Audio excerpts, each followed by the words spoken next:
Margaret Sullivan's knees hit the frozen ground outside the Harrison Creek Ranch, her 4 sons crying behind her in the broken wagon. 400 miles of dust and death had led her here. Her husband's grave was still fresh in Colorado. Her brother-in-law's words still burned. "You're not my problem anymore." $15. 4 hungry boys. And a blizzard rolling in across the Montana mountains. This is the story of how one woman's darkest moment became the doorway to everything she'd lost hope of finding. Stay with me until the end, and comment what city you're watching from. I want to see how far this story travels. The wagon wheel cracked like a gunshot in the frozen air.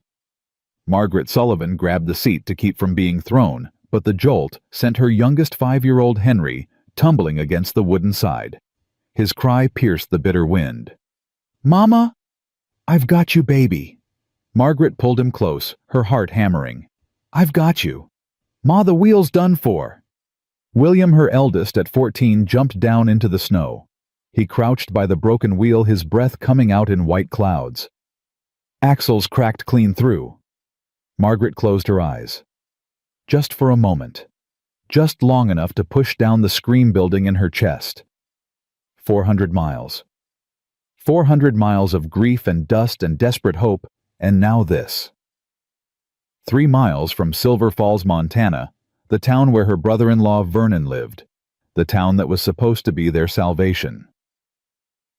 "Can we fix it?" Tommy, 11 years old and practical to his bones, climbed down beside his brother. Not without tools, not in this cold. William's voice was steady, but Margaret heard the fear underneath. Her boy had been trying to be a man since the day they'd buried his father. It broke her heart every time she looked at him. "Then we walk." Margaret made her voice firm. "It's only 3 miles. We'll make it before dark." "Mama, it's too cold." 8-year-old Benjamin pressed against her side. "Henry can't walk that far." "Then I'll carry him." "You can barely stand yourself," William said quietly. "You haven't eaten since yesterday." William Patrick Sullivan. Margaret fixed her son with a look that had stopped arguments for 14 years. "I said we walk. Now help your brothers down." They walked. The road to Silver Falls was nothing but a frozen track cutting through endless white.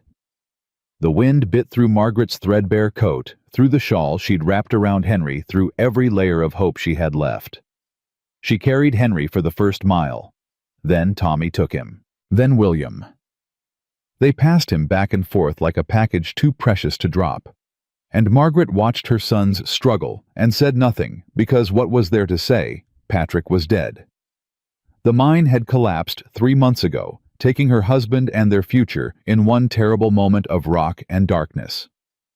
She'd buried him in a Colorado mining camp, with nothing but a wooden cross to mark his grave, and then she'd loaded her 4 sons into their wagon and headed north. To Vernon, Patrick's older brother, the only family they had left. "He'll help us." Patrick had always said back when he was alive, and dreams still seemed possible. "Vernon's got that mercantile in Montana. Does well for himself. If anything ever happens to me, Maggie, you go to Vernon. He'll take care of you and the boys." She'd believed him. God help her, she'd believed him. Silver Falls appeared through the falling snow like a ghost town materializing from nothing. A main street of wooden buildings, a church steeple, a saloon with light spilling from its windows, and there, halfway down the street, a sign, Sullivan's Mercantile. "That's it," Margaret's voice cracked. "That's your uncle's store." "We made it," Tommy whispered. "Ma, we made it." They hadn't made it. Margaret would learn that soon enough. But for one moment, standing in the street with her 4 sons around her, she let herself believe they had. The Mercantile was warm. That was the first thing Margaret noticed when she pushed open the door. Warm and bright and full of the smell of coffee and leather and civilization. A man looked up from behind the counter. Vernon Sullivan. Older than she remembered, heavier with Patrick's nose, but none of Patrick's warmth in his eyes. "Can I help you?" He didn't recognize her. Of course he didn't. They'd only met twice at her wedding and at Patrick's mother's funeral. Vernon. Margaret stepped forward, her sons crowding behind her. It's Margaret, Patrick's wife. Vernon's face changed. Something flickered across it, surprise maybe, or something darker. He set down the ledger he'd been writing in. Margaret. He said her name like it tasted bitter. What are you doing here? Patrick is dead. The words came out flat. She'd said them so many times now, they'd lost their power to wound her. 3 months ago, a mine collapse in Colorado. I heard. Vernon's voice was careful. Got a letter from someone in the camp. Shame that. Shame. Her husband was dead, and it was a shame. I've come because we have nowhere else to go. Margaret forced herself to stand straight to meet his eyes. The boys and we need help. Just until I can find work, get on my feet. Patrick always said if anything happened. Patrick said a lot of things. Vernon interrupted. Most of them foolish. Running off to chase gold and silver instead of building something solid. Dragging a wife and children through mining camps like vagabonds. Margaret felt William stiffen beside her. She put a hand on his arm. I'm not asking for charity, she said quietly. I'm asking for family. Family? Vernon laughed, but there was no humor in it. Margaret, I barely know you. Met you twice in 15 years. And Patrick, he made his choices when he left. Cut himself off from everyone who loved him to chase dreams. That was his choice, not mine. He's dead, Vernon. Your brother is dead. And I'm sorry for it. Truly. Vernon didn't sound sorry. He sounded inconvenienced. But I've got my own family to think about. A wife, 2 daughters. Times are hard enough without taking on 4 extra mouths to feed. Henry started crying. Quiet, exhausted sobs that shook his small body. Tommy pulled him closer, trying to muffle the sound. Please. Margaret hated the word. Hated how it tasted, how it made her feel small. But she said it anyway because she had 4 sons who needed to eat. I'm begging you. Just a few weeks. I'll work. I'll do anything. Just don't turn us away. Vernon's jaw tightened. He glanced at the back of the store where Margaret could hear female voices. His wife. His daughters. The family he valued more than his dead brother's children. I can give you $20. He reached into his pocket. That's all I can spare. There's a boarding house 2 streets over. Mrs. Patterson might rent you a room for a few nights. $20. Margaret stared at the bills he held out. Vernon, $20 won't last us a week. Then you'd better find work fast. He shoved the money toward her. Take it or leave it, but either way you can't stay here. Mama? William's voice was tight with anger. Let's go. Listen to your boy. Vernon's eyes were cold. Go on now. I've got a business to run. Margaret took the money. What choice did she have? She turned toward the door, her sons falling in behind her. 4 boys who'd just learned that family meant nothing when it was inconvenient. 4 boys who were watching their mother be humiliated by a man who shared their blood. Margaret. She stopped, but didn't turn around. There's a ranch about 15 miles west of here, Harrison Creek. The man who runs it, Caleb Harrison, he's been looking for help since his housekeeper quit. Might be worth asking. 15 miles. Margaret's voice was hollow. In this weather. With a broken wagon. Not my problem. Vernon's tone made it clear the conversation was over. Good luck to you. The door closed behind them with a sound like finality. Margaret stood in the street snow, falling on her shoulders, and felt something inside her crack. Not break, not yet, but crack like ice on a river just before it gives way. I hate him. William's hands were fisted at his sides. I hate him, Ma. Pa would never have... Your pa isn't here. The words came out sharper than Margaret intended. She softened her voice. I'm sorry, Will. I'm sorry you had to see that. But we can't waste time on hate.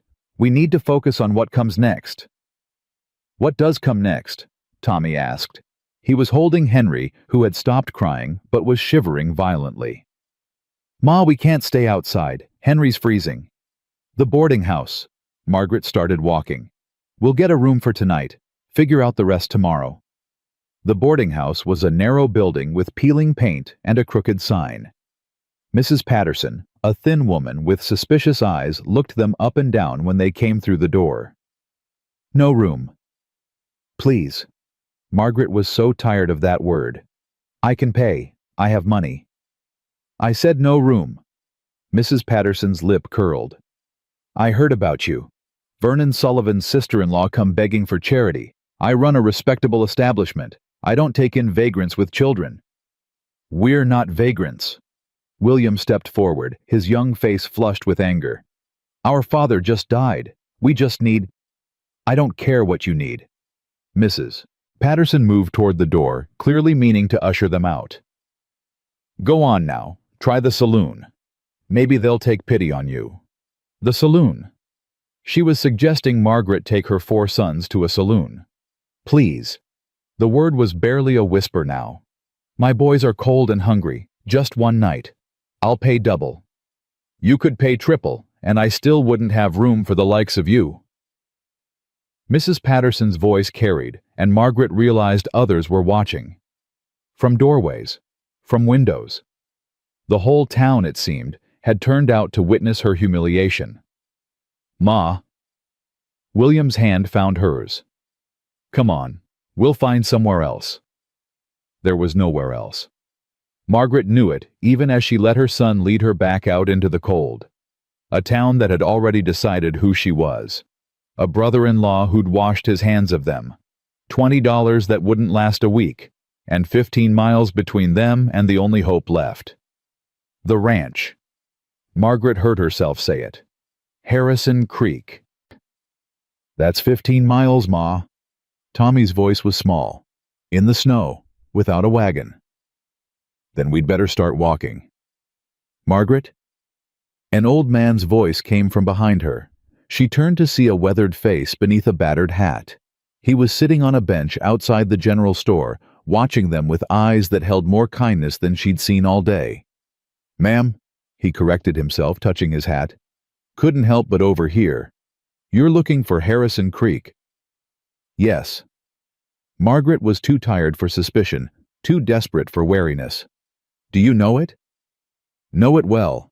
Caleb Harrison's a good man, fair employer. Lost his wife and baby years back, keeps to himself mostly, but he's decent. If he says he needs help, he means it. But 15 miles. Margaret looked at her boys. Tommy was carrying Henry, who had fallen asleep despite the cold. Benjamin was pressed against William, both of them shivering. I've got a wagon. The old man stood slowly, his joints creaking. Taking supplies out past Harrison's place tomorrow morning. Could give you a ride if you don't mind leaving early. Margaret felt tears prick her eyes. The first kindness anyone had shown them since they'd arrived. Why, she had to ask, why would you help us? The old man's face softened. Because I had a daughter once. Husband died young, left her with 3 little ones. Nobody would help her either. His voice roughened. She didn't make it through that winter. Those children neither. I think about that sometimes. Think about all the folks who could have helped and didn't. I'm sorry. Don't be sorry. Just let me help you now. He nodded toward a building down the street. There's a livery stable. Not much, but it's got a stove and hay for bedding. Man who runs it owes me a favor. You can stay there tonight, warm and dry. Leave first light tomorrow. Margaret opened her mouth to thank him, but no words came. Instead, tears slid down her cheeks hot against her frozen skin. None of that now. The old man's voice was gruff but gentle. Save your tears for happy times. You've got boys counting on you. What's your name? William asked. Ezra. Ezra Thornton. He smiled, revealing gaps where teeth had been. Now come on. Let's get you somewhere warm. The livery stable smelled of horses and hay and leather. It wasn't clean, and it wasn't comfortable, but there was a pot-bellied stove in the corner, throwing off heat, and Ezra found them blankets, and even scared up some bread and cheese from somewhere. Margaret watched her boys eat, watched color slowly return to their faces, and felt the crack inside her seal just a little. Not fixed, nothing was fixed, but held together for one more day. "Thank you," she told Ezra when he came to check on them later. "I don't know how to repay you." "Don't need repayment." He settled onto a hay bale with a grunt. "Just pass it on someday. Help someone else when they need it." "I will, I promise." Ezra was quiet for a moment, watching the boys settle into the hay to sleep. William and Tommy on either side of Benjamin and Henry, a protective barrier against the world. "That brother-in-law of yours." Ezra's voice was carefully neutral. "Vernon Sullivan. He's got a reputation in this town." "What kind of reputation?" "The kind that makes a man rich and keeps him lonely." Ezra spat into the straw. "Cheats his customers, underpays his suppliers, treats his workers like dirt. Nobody likes him much, but he's the only mercantile for 50 miles, so folks put up with it." "Patrick wasn't like that." Margaret heard the defensiveness in her own voice. "My husband. He was Vernon's brother, but he wasn't like that at all." "I believe you." Ezra's eyes were kind. Sometimes the good seed and the bad seed grow right next to each other. Don't mean they're the same plant. Margaret lay awake long after Ezra left, listening to her sons breathe, watching firelight flicker on the wooden walls. Tomorrow, they would travel 15 miles to a ranch owned by a stranger, a man who'd lost his wife and child, a man who might turn them away just like everyone else. But what choice did she have? None. She had no choice. And maybe Margaret thought as exhaustion finally pulled her under. Maybe that was its own kind of freedom. When you had nothing left to lose, you could walk into anything, even 15 miles of frozen wilderness, even the unknown.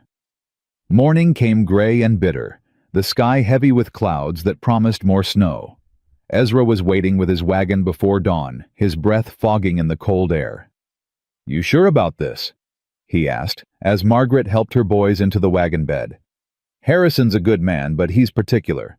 Might not take kindly to strangers showing up at his door." "I'm sure."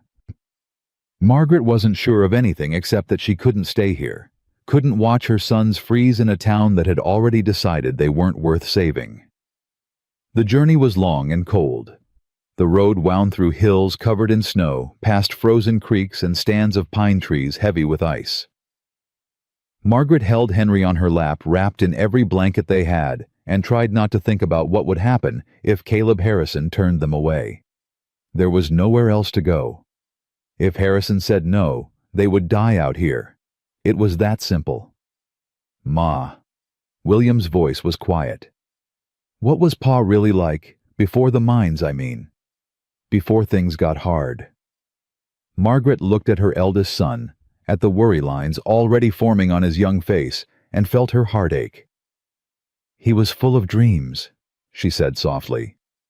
"When I met him, he talked about all the things he was going to do, all the places we'd go. He made the whole world seem possible." What happened? Life happened.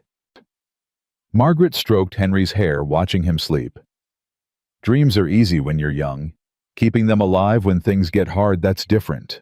Your father tried. He never stopped trying, but sometimes trying isn't enough." "I won't be like that." William's voice was fierce. "When I grow up, I'll take care of you. Take care of all of us. I won't chase dreams and leave everyone behind." "Oh, Will." Margaret reached out to touch her son's face. "You're already taking care of us. Every day. I see it even when I don't say so." "Ma, look." Tommy pointed ahead. Through the falling snow, a gate appeared. Rough-hewn logs forming an arch over the road, with a brand burned into the crossbeam. H.C. Harrison Creek. "This is it."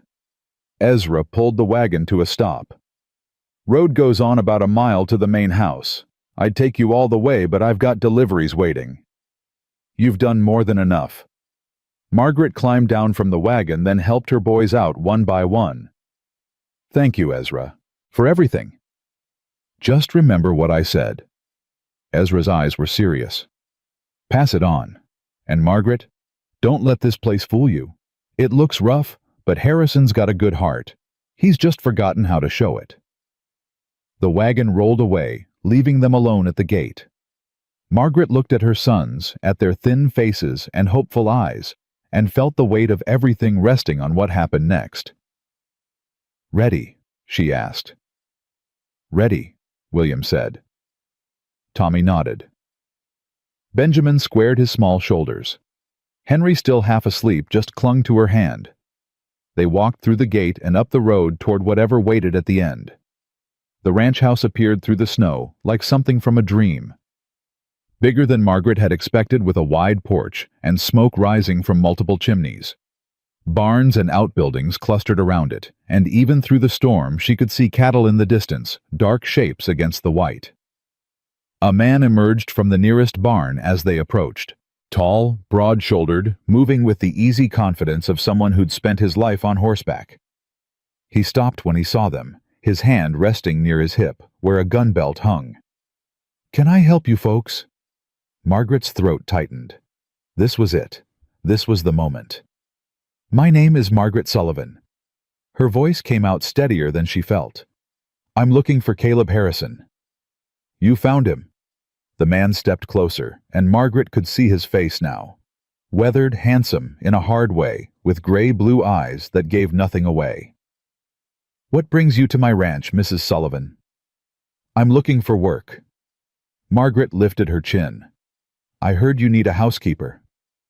Caleb Harrison's eyes moved from her to the wagon that wasn't there, to the 4 boys huddled behind her, to the falling snow that was quickly turning into a full blizzard. "Where's your wagon?" "Broke down 3 miles outside Silver Falls. We walked." Walked? Something flickered in those gray eyes. "From Silver Falls? In this weather? With 4 children?" "Yes." "Why?" Margaret could have lied, could have made up a story about opportunity and adventure. But she was too tired for lies, too desperate for pretense. "Because we had nowhere else to go." The words came out raw. "My husband died 3 months ago. His brother refused to help us. The town refused to give us shelter. A man named Ezra Thornton brought us here because he said you were looking for help, and you were decent." She paused, drew a breath. "I can cook. I can clean. I can sew and keep books and teach children to read. I'm not afraid of hard work, Mr. Harrison. I just need a chance. One chance. For me and my boys." The wind howled around them. Snow stung Margaret's face, found its way beneath her collar. Henry was crying again, too cold and tired to hold it in anymore. Caleb Harrison looked at her for a long moment. Then he looked at her sons. At William, trying so hard to be brave. At Tommy, calculating their odds. At Benjamin, pressed close to his brothers. At Henry, sobbing in the cold. "You walked 15 miles. His voice was quiet. "In a blizzard. With 4 children. Because you had no other choice." "Yes." "And if I turn you away, what then?" Margaret met his eyes. "Then I'll walk 15 miles back, and I'll find another way. Because that's what mothers do." Caleb Harrison stared at her. The silence stretched between them, filled only by wind and Henry's cries and the pounding of Margaret's heart. Then he turned toward the house. "Mrs. Abernathy." His voice carried through the storm. "We've got guests. Put on coffee and heat up some stew." He looked back at Margaret, and for the first time something like warmth appeared in those gray eyes. "Come on inside, Mrs. Sullivan. You're home now." The warmth hit Margaret like a physical force when she stepped through the door. Heat from a massive stone fireplace, the smell of coffee and wood smoke, the golden glow of oil lamps against the darkness outside. Her legs nearly buckled beneath her. "Steady now." Caleb's hand caught her elbow, firm but gentle. "Mrs. Abernathy, where's that coffee?" A woman appeared from somewhere deeper in the house. 60 years old at least, with silver hair tucked under a white cap, and eyes that crinkled at the corners when she saw the children. "Lord have mercy." Her voice was soft, horrified. "Mr. Harrison, these babies are half frozen." "I know." Caleb was already helping Henry out of his snow-covered coat. Get blankets, warm ones. And that stew needs to be hot, not warm. I'm on it. Mrs. Abernathy moved with surprising speed for her age. You poor dears. Come here, come to the fire. That's right. Don't be shy now. Margaret watched her sons be shepherded toward the fireplace, watched blankets appear as if by magic, watched steaming bowls of stew materialize in small trembling hands. She should move, should help, should do something besides stand here like a statue. But she couldn't. The relief was too overwhelming. The simple kindness of warmth and food and shelter, after so many hours of cold and rejection, it unmade her completely. Mrs. Sullivan? Caleb's voice was close. Margaret. She looked up at him and, to her horror, felt tears sliding down her cheeks. She couldn't stop them, couldn't even raise her hand to wipe them away. I'm sorry. The words came out broken. I'm not usually like this. I'm stronger than this. You just walked 15 miles through a blizzard with 4 children. Caleb's voice held no judgment. I'd be worried if you weren't crying. He guided her to a chair near the fire, pressed a cup of hot coffee into her hands. Margaret wrapped her fingers around it, let the heat seep into her frozen bones, and tried to remember how to breathe. Mama! Henry's small voice cut through her fog. Mama, are you sad? No, baby. Margaret managed to smile. I'm not sad. I'm just very, very tired. The nice man gave us soup. Henry held up his bowl as evidence. It's got meat in it. That's wonderful, sweetheart. Eat up. She watched her boys eat, watched color slowly return to their faces, and felt something loosen in her chest. They were safe. At least for tonight, they were safe. Mrs. Sullivan. Mrs. Abernathy appeared at her elbow. You need to eat too. When did you last have a proper meal? Margaret tried to remember. Yesterday morning, I think. Maybe the day before. Mrs. Abernathy's face tightened with something like anger, though not directed at Margaret. That brother-in-law of yours, Vernon Sullivan. I've heard of him. You have nothing good. Mrs. Abernathy pressed a bowl into Margaret's hands. Eat. You're no use to those boys if you collapse from hunger. The stew was thick with beef and potatoes and carrots. Margaret ate slowly, her shrunken stomach protesting, and listened to the sounds around her. Her boys' voices growing livelier as warmth and food did their work. Mrs. Abernathy bustling about, clucking over the state of their clothes, the fire crackling, and underneath it all, Caleb Harrison's steady presence. He'd settled into a chair across the room, watching everything with those unreadable gray eyes.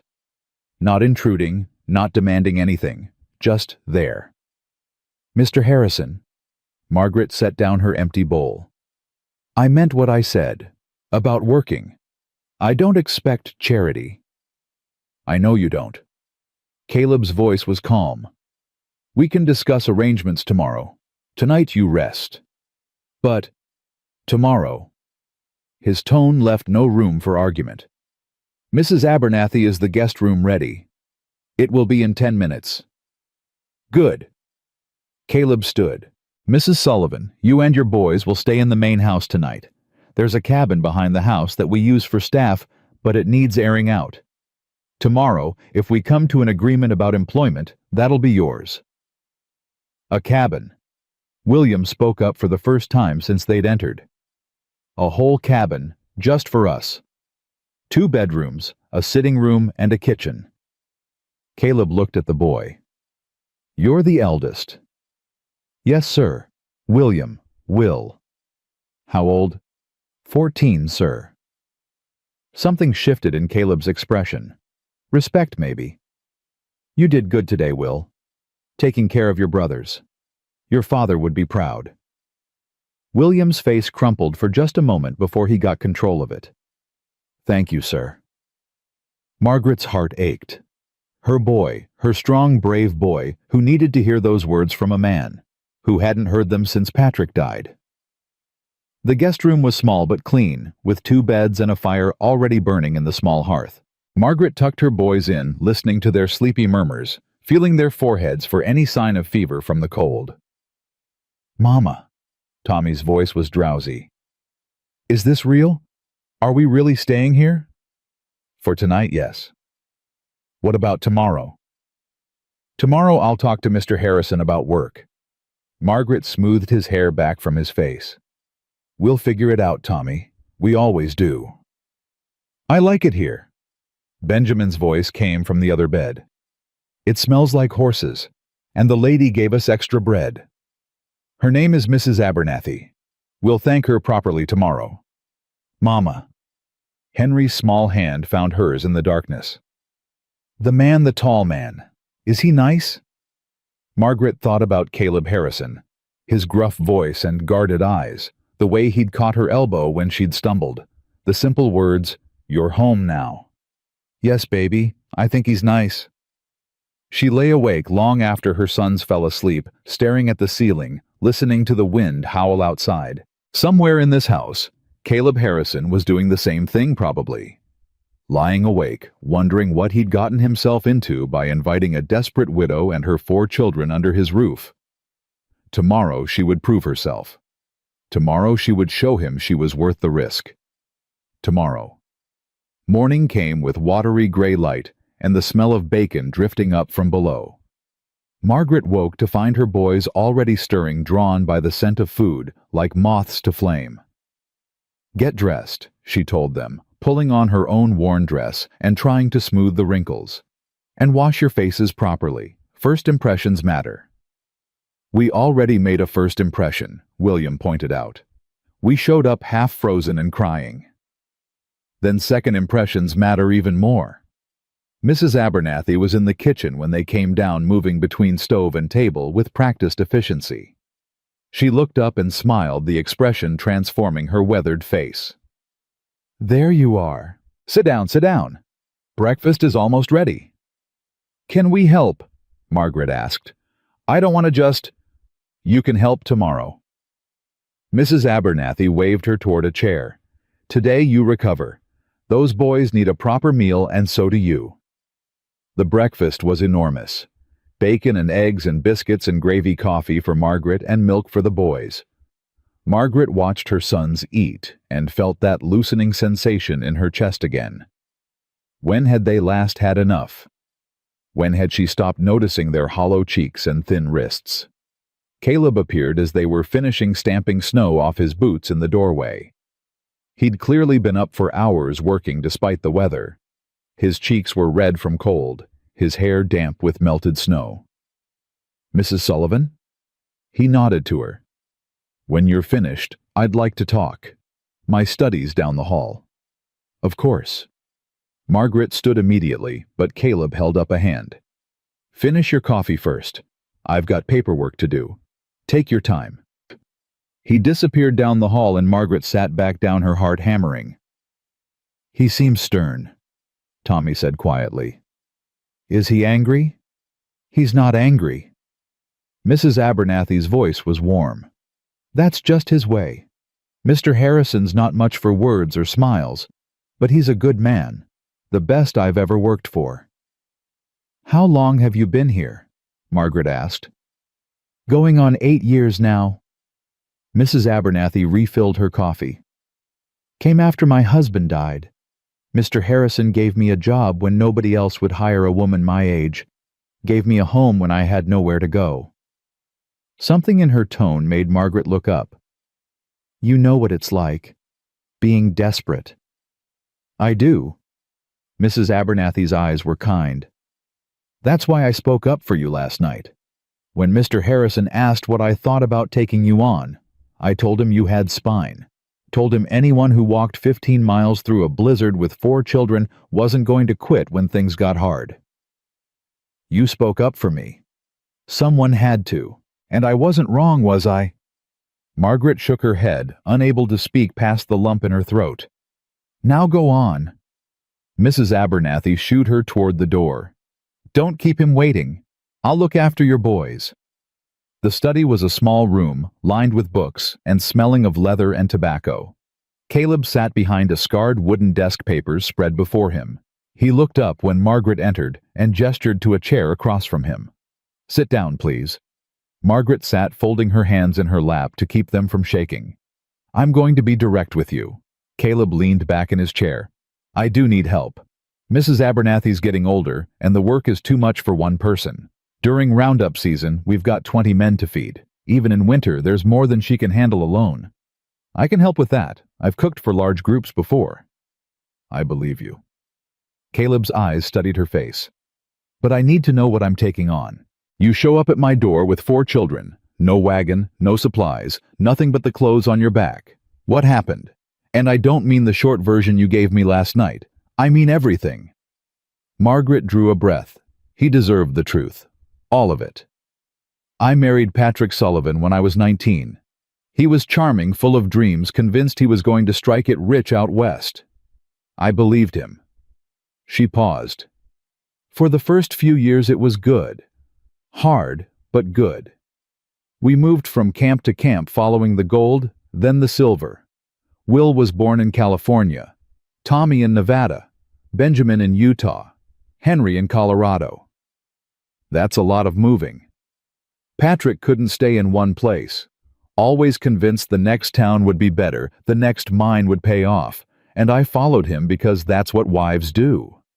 Margaret's voice hardened slightly. "Or what I thought wives did back then. What changed? Everything. Nothing." Margaret looked down at her hands. "The dreams never came true, but Patrick kept chasing them. We got poorer. The boys got older. I got tired. By the end, I think we were both just going through the motions." "But you stayed." "Where was I going to go? I had 4 children and no money. No skills except keeping house and teaching. And there aren't many teaching jobs in mining camps." Margaret met his eyes. "I'm not proud of it, Mr. Harrison. I stayed because I was scared, because I didn't know how to do anything else." Caleb was quiet for a moment. "And then he died." "Mine collapse. 3 months ago." Margaret's voice was steady now. "It happened fast. They said he didn't suffer." "I'm sorry." "Don't be. I mourned him. Still do sometimes. But I'd be lying if I said there wasn't relief mixed in with the grief." She lifted her chin, daring him to judge her. "My husband was a good man in many ways, but he was a terrible provider. He chased dreams while his children went hungry. I can mourn him and be angry at him at the same time. That's honest.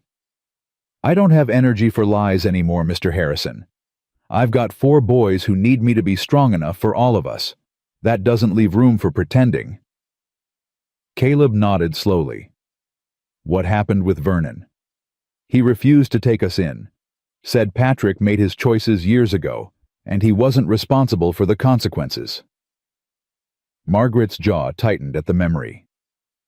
"Gave me $20 and told me to try the boarding house. Mrs. Patterson turned you away." "How did you know?" "I know Eleanor Patterson." Caleb's voice was dry. "She only takes guests who improve her reputation. A widow with 4 children isn't respectable enough for her establishment. She called us vagrants." Something dark flickered across Caleb's face. "I see. Ezra Thornton helped us. Gave us shelter in the livery stable overnight, brought us here this morning. If not for him..." Margaret stopped, unable to finish. "Ezra's good people." Caleb's voice had softened. "Lost his daughter and grandchildren years back. Similar situation to yours. He's never forgiven himself for not helping more. He told me. Some of it." They sat in silence for a moment. Outside, Margaret could hear her boys' voices laughing at something. The sound made her chest tight. "Here's what I'm thinking." Caleb leaned forward, his elbows on the desk. "I'll hire you as assistant housekeeper. You'll work alongside Mrs. Abernathy, learn how we do things here, help with cooking and cleaning and whatever else needs doing. Pay is $30 a month plus room and board for you and your boys." Margaret's breath caught. $30 was more than she'd dared hope for. The cabin out back will be yours. It needs work, but it's solid. 2 bedrooms, wood stove running water from the pump. Not fancy, but comfortable. Mr. Harrison, I don't know what to say.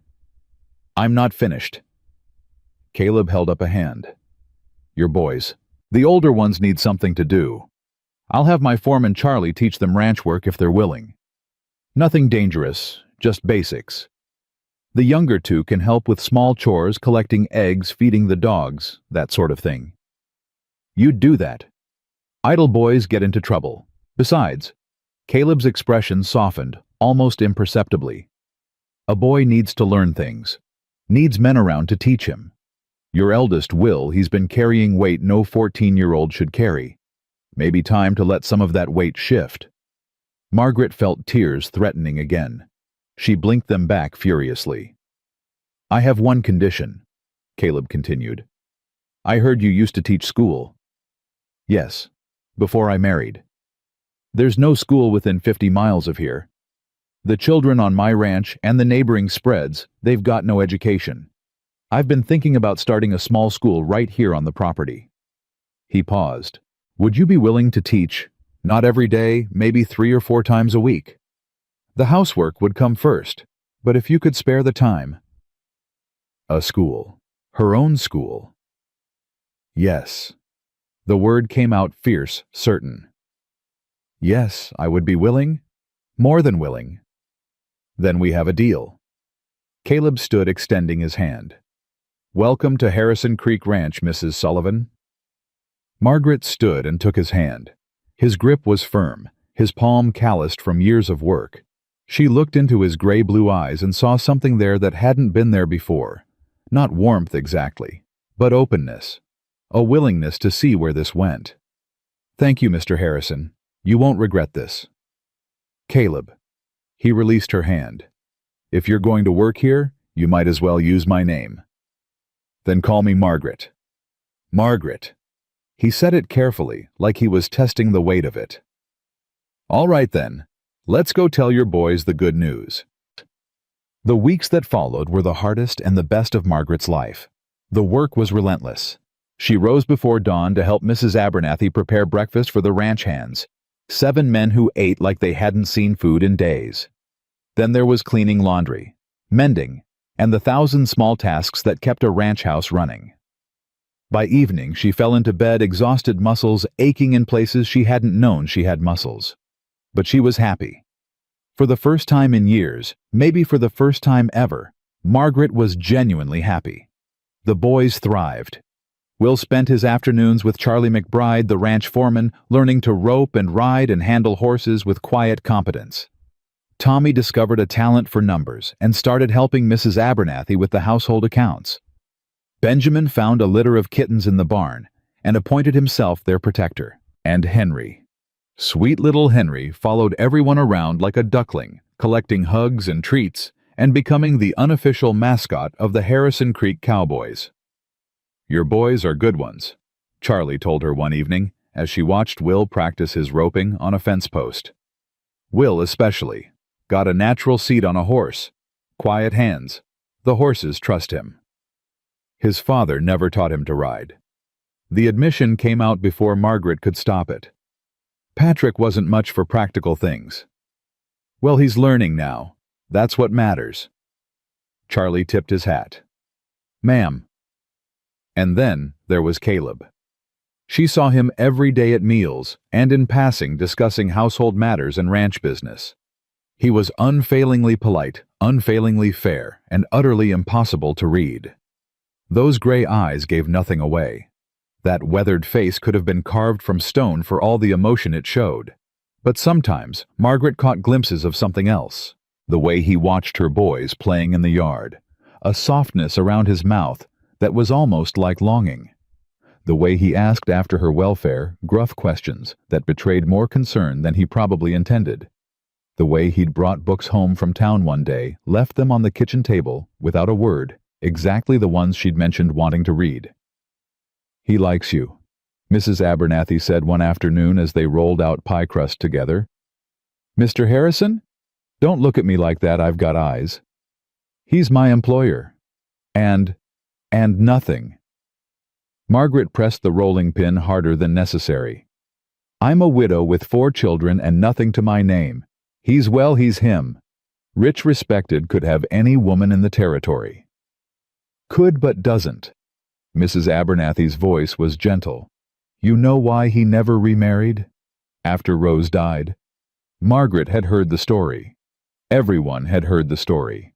Caleb Harrison's young wife dead in childbirth while he was away selling cattle. The baby, a little girl who'd followed her mother hours later. Caleb had come home to 2 fresh graves and a silence that had never quite lifted. He blamed himself. Mrs. Abernathy continued. Still does, I think. Believes if he'd been here, he could have saved them. That guilt it's eaten at him for 10 years.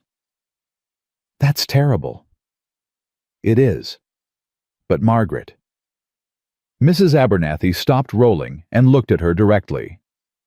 I've worked for that man for 8 years. I've never seen him look at anyone the way he looks at you. You're imagining things. I'm old, not blind. Mrs. Abernathy returned to her pie crust. Just think about it. That's all I'm saying. Margaret thought about it. That night, lying in her bed in the little cabin that had become home, she thought about it until her head ached. She thought about Patrick, about the dreams that had slowly curdled into disappointment. She thought about all the years she'd spent hoping things would get better, would be different, would somehow transform into the life she'd imagined when she was 19 and in love. And she thought about Caleb Harrison, his steady hands and quiet strength, the way he treated her like an equal, not a burden, the way he'd opened his home to her family when he had no reason to, when everyone else had turned away. She wasn't in love with him. She barely knew him. But something was stirring in her chest, something warm and frightening and full of possibility. It was too soon, too fast, too much. But lying there in the darkness, Margaret couldn't help wondering what it would feel like to not be alone anymore. The school opened in early December in a converted storage building that the ranch hands had spent weeks preparing. Margaret had 12 students on the first day, ranging from a 6-year-old ranch hand's daughter to a strapping 15-year-old boy who could barely write his own name. I don't know about this. The 15-year-old Jake stood awkwardly by the door. I'm too old for school. You're never too old to learn. Margaret gestured to a seat. Come on in. I promise not to make you sit with the little ones. Teaching fed something in Margaret's soul that had been starving.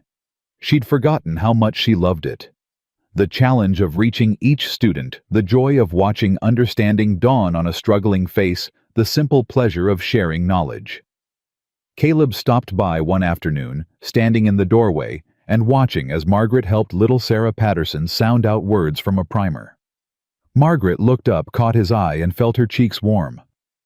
Don't mind me. He stepped back. Just checking on things. But he came back the next day, and the day after that, always with some excuse, bringing firewood or checking on supplies, always staying just a few minutes watching Margaret teach with an expression she couldn't quite name. You're good with them, he said one evening when the students had gone home and Margaret was cleaning the small schoolhouse. Natural teacher. I love it. Margaret set down her broom. I'd forgotten how much. These past years just trying to survive, I'd forgotten there were things I actually enjoyed. That happens. Caleb's voice was quiet. When you're just getting through each day, you lose track of who you used to be. Is that what happened to you after Rose? The name hung in the air between them. Margaret hadn't meant to say it, had promised herself she wouldn't pry into his past. Yes. Caleb didn't seem angry, just tired. I lost myself for a long time. The ranch kept me moving, gave me something to do with my hands, but inside I was hollow. I'm sorry. Don't be. It was a long time ago. He paused. You're the first person to say her name to me in years. Most people tiptoe around it like if they mention her, she'll somehow get more dead. Does it help talking about her? I don't know. I've never tried. Caleb looked at her, really looked at her, and Margaret felt that warmth in her chest again. Maybe with the right person it would. They stood there, close enough to touch, but not touching, and Margaret felt something shift between them. Some wall coming down, some door opening. I should go. She stepped back suddenly, aware of how late it was, how quiet the ranch had become. The boys will be wondering where I am. Of course. Caleb moved toward the door, then stopped. Margaret. Yes. Thank you, for what you've done here, for the school, for the boys, for everything. This place feels different since you came. More alive. You gave us a home when no one else would. I should be thanking you. We saved each other, maybe. His voice was so soft, she almost missed it. Good night, Margaret. Good night, Caleb. She walked back to her cabin through the cold December darkness, her heart beating faster than it should have been, her mind full of things she wasn't ready to name. But for the first time since Patrick died, for the first time in longer than she could remember, Margaret felt like maybe, just maybe, the future held something besides survival. Maybe it held joy. Christmas came to Harrison Creek Ranch with the smell of pine boughs and cinnamon, with laughter echoing through halls that had been silent for too long. Margaret watched her boys hang handmade decorations on the tree Caleb had cut himself and felt her heart swell until it hurt. Higher, Will, Henry commanded from his perch on Tommy's shoulders. The star goes at the very top. I'm trying. Will stretched on his toes, tongue poking out in concentration. Almost. Got it. The star, fashioned from tin and painted gold by Benjamin, settled crookedly on the highest branch. Everyone cheered, even Caleb, who stood in the doorway with something like wonder on his face. Hasn't been a tree in this house for 10 years. Mrs. Abernathy murmured, coming to stand beside Margaret. Not since Rose passed. He couldn't bear it.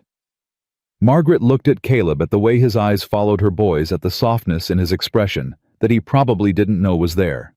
Things change, she said quietly. They do. Mrs. Abernathy squeezed her arm. Sometimes for the better. Christmas morning brought presents Margaret couldn't afford but had made anyway. Knitted scarves for the boys sewn from yarn Mrs. Abernathy had pressed into her hands. A carved wooden horse for Henry, whittled by Charlie during the long winter evenings. And from Caleb, gifts that made Margaret's breath catch. New boots for each of the boys, perfectly sized.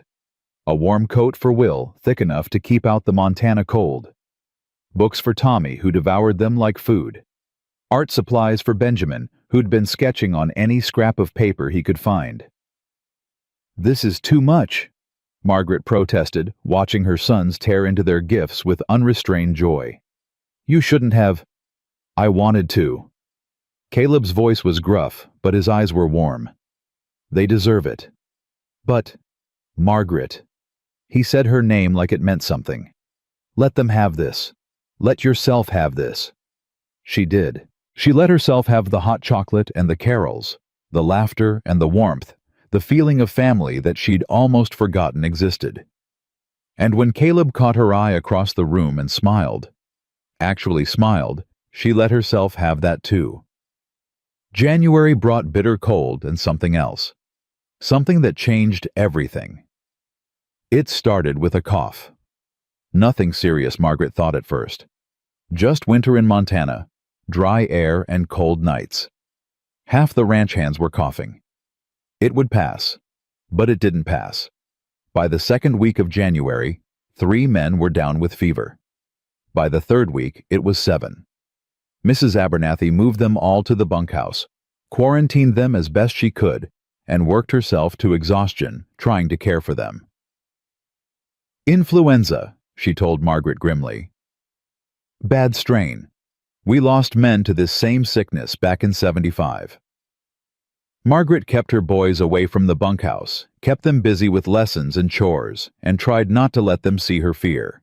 But at night when they were asleep, she lay awake and listened to the wind howl and prayed to God that this cup would pass them by. It didn't. Caleb didn't come to breakfast on a Thursday morning. He's just busy, Charlie said when Margaret asked. But Charlie's eyes wouldn't meet hers, and his voice held a note of worry that made her stomach clench. By afternoon, the truth was unavoidable. Caleb Harrison was burning with fever, delirious, barely conscious. The sickness that had swept through his ranch had finally reached him. "I'll tend to him," Mrs. Abernathy said, already gathering supplies. "You stay away, Margaret. You've got children to think of. You're exhausted. You've been nursing the men for weeks. I can manage. You can barely stand." Margaret took the supplies from her hands. "Go rest. I'll take the first shift." "Margaret, my children need me alive. I know that." Margaret's voice was steady, even as her heart raced. "But they also need a home. And if Caleb dies because no one was strong enough to care for him, what happens to us then?" It was a brutal calculation, and Margaret hated herself for making it. But it was also true. Their survival depended on Caleb Harrison's survival. That was simple fact. What wasn't simple was the other truth, the one she hadn't admitted to anyone, barely admitted to herself. She couldn't bear the thought of him dying. Not because of what it would mean for her family, but because of what it would mean for her heart. Caleb's bedroom was dark, and too warm, the air thick with sickness. He lay tangled in sweat-soaked sheets, his face flushed, his breathing harsh and labored. Margaret had never seen him look so vulnerable, this man who seemed carved from granite, reduced to fevered trembling. "Caleb?" She sat on the edge of his bed, pressed a cool cloth to his forehead. "Can you hear me?" His eyes opened, glassy and unfocused. "Rose." Margaret's chest tightened. "No, it's Margaret." "Rose." His hand found hers, gripped with surprising strength. "Don't leave. Please don't leave me again." "I'm not leaving." Margaret blinked back tears. "I'm right here." She stayed through that night and the next day and the night after that. She bathed his face and changed his sheets and dripped water past his cracked lips. She listened to him cry out for his dead wife, for his lost baby, for forgiveness from God and himself. And somewhere in those endless hours, Margaret stopped pretending she didn't love him. It was foolish. She knew that. She'd known him 3 months. She was a widow with 4 children and nothing to offer. He was her employer, her benefactor, a man so wrapped in grief that he probably couldn't see her as anything but a housekeeper. But the heart doesn't listen to reason. The heart wants what it wants. And Margaret's heart wanted Caleb Harrison. On the 3rd night, his fever broke. Margaret was dozing in the chair beside his bed when she heard him stir. She jerked awake, instantly alert, and found him watching her with clear eyes. "Margaret." His voice was a rasp, barely audible. "What are you doing here?" "Taking care of you." She poured water from the pitcher by his bed. "Here, drink." He drank, his throat working, then sank back against the pillows. "How long?" 3 days. Your fever broke about an hour ago." "The men?" "Recovering. Everyone's recovering. Mrs. Abernathy's taking care of them." "And your boys?" Margaret's eyes burned. Of course that was his first question. Of course he thought of her children before himself. "They're fine. Healthy. Worried about you, but fine." "Good." His eyes drifted closed. "That's good." "Caleb." Margaret's voice cracked. "You scared me half to death." He opened his eyes again, really looking at her this time, taking in her exhaustion, her tear-streaked face, the way she was clutching his hand like she was afraid to let go. "You've been here the whole time." It wasn't a question. Someone had to be. Mrs. Abernathy could have. Mrs. Abernathy needed rest. And I. Margaret stopped, unsure how to finish. "And you?"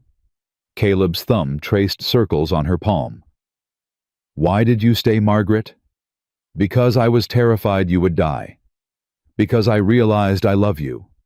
Because the thought of losing you made me understand that I've already lost too much, and I can't lose anything else." "Because you would have done the same for me," she said instead. Something shifted in his expression. "I would have. I would do anything for you, Margaret." The words hung between them, heavy with meaning. Margaret's heart hammered against her ribs. "You should rest," she managed. "We can talk when you're stronger." "No." Caleb's grip tightened on her hand. I've spent 10 years not talking, not saying what needed to be said. And then I nearly died without ever telling you. He broke off coughing. Telling me what? That you've changed everything. His voice was raw, stripped of all defenses. That when you showed up at my door with your boys, desperate and half-frozen, something woke up in me that I thought was dead. That every day since then, I've found reasons to see you, to talk to you, to be near you. That I lie awake at night, thinking about you, and I feel guilty because Rose has only been gone 10 years, and I shouldn't feel this way about anyone else, but I do. I do, Margaret. God help me, I do. Margaret couldn't breathe, couldn't think, couldn't do anything but stare at this man who'd just torn his heart open and laid it at her feet. Caleb. I know it's too soon. He rushed on as if afraid she'd stop him. I know you're still grieving Patrick. I know you've got 4 boys to think of, and the last thing you need is some broken rancher complicating your life. I'm not asking for anything. I just needed you to know. Before I die, before... You're not dying. The words came out fierce. Do you hear me, Caleb Harrison? You are not dying. I know. And it's not too soon. Margaret heard herself say it and knew it was true. Patrick was my husband, but I mourned our marriage long before he died. I loved who he was in the beginning, but that man disappeared years ago. What we had at the end wasn't love. It was just endurance. Margaret. I stayed with him because I had no choice. Because I was scared and trapped and couldn't see any other way. She was crying now, tears sliding down her cheeks. But I have a choice now. You gave me that. You gave me a home and work and dignity. You gave my boys a future. And somewhere along the way, without meaning to, without even realizing it, you gave me something else. What? Hope. The word broke on a sob. Hope that maybe I could have something more than just survival. That maybe I deserved to be happy. That maybe there was someone out there who could see me, really see me, not just as a burden or a problem to be solved. Caleb reached up his hand, trembling with weakness, and touched her face, brushed the tears from her cheek with his thumb. I see you, he said quietly. I've seen you from the moment you walked through my door. Then you know how scared I am. Margaret pressed her face into his palm. I've lost so much, Caleb. I've been let down so many times. I don't know if I can survive losing again. Neither do I. His voice was honest, unflinching. I lost Rose and our baby, and it nearly destroyed me. The thought of loving someone else, of risking that kind of pain again, it terrifies me. So what do we do? Caleb was silent for a long moment. When he spoke, his voice was steady, despite his weakness. We take it slow. We learn each other. We let whatever this is grow at its own pace, without pressure or expectations. He paused. And we're honest with each other. About our fears, our pasts, our doubts, all of it. What if it doesn't work out? What if we try and it falls apart? I work for you, Caleb. I live in your cabin. If things go wrong, they won't go wrong. He said it with such certainty that Margaret almost believed him. But even if they did, you'd still have a place here, you and your boys. That's not dependent on anything between us. I promise you that. How can you promise something like that? Because I know what it's like to be abandoned when you're vulnerable. His eyes were fierce. Vernon Sullivan turned you away when you needed him most. I won't be that man, Margaret. No matter what happens between us, you'll always have a home here. Always. Margaret looked at him. At this man who'd been broken by loss and had somehow rebuilt himself. At his gray-blue eyes so guarded for so long, now open and vulnerable. At his weathered face, softened by something that looked like hope. Yes, she whispered. Yes. Yes, I want to try. Yes, I want to see where this goes. Yes to all of it.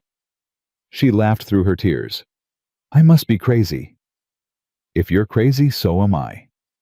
Caleb pulled her closer, and she let herself lean into him, careful of his weakness. We'll be crazy together. They stayed like that for a long time. Not kissing, not making declarations. Just holding each other while the fire crackled and the wind howled outside. Two people who'd been alone for too long finally admitting they didn't have to be anymore. Recovery was slow. Caleb chafed at the forced rest, wanting to be up and working, but Margaret and Mrs. Abernathy kept him in bed with a combination of stern words and strategic deployment of his favorite foods. "You're worse than the boys," Margaret told him, pushing him back against the pillows when he tried to get up on the 5th day. "At least they listen when I tell them to stay put. I've got a ranch to run. Charlie's got the ranch. You've got a fever that still spikes every evening. It's getting better. And it'll get better faster if you rest." Margaret fixed him with a look that had quelled 4 sons for years. "Don't make me get Mrs. Abernathy." Caleb subsided, grumbling, but there was warmth in his eyes when he looked at her. They talked during those days. Really talked, in ways they hadn't before. Margaret told him about her childhood in Ohio, about the dreams she'd had before she'd married Patrick, and let those dreams fade.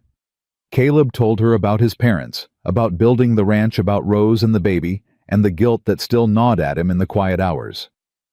"I wasn't there," he said one evening, his voice rough with old pain.